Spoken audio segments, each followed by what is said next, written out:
ఉన్నటువంటి ఆ ప్రదేశానికి వెళ్ళి హాయిగా వాళ్ళ దగ్గర కలిసి మాట్లాడి నిద్రపోవడం అనేది మంచి పని.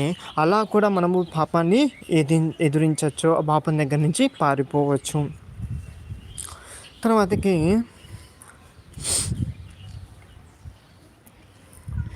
ఈ శరీరాశను జయించడం అనేది ఎంత ప్రాముఖ్యమైనది అంటే గుర్తుంచుకోండి.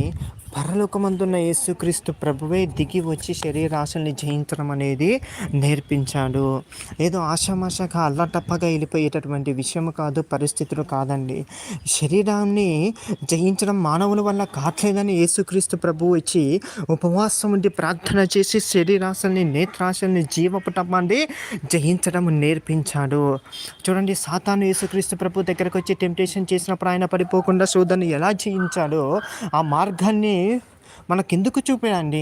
ఖచ్చితంగా మనం కూడా ఆ శరీరాశని జయించాలి అన్న ఉద్దేశంతోనే దేవాతి దేవుడు మనకు ఆ మార్గాన్ని చూపించాడు. ఆ మార్గంలో నడిపిస్తున్నాడు.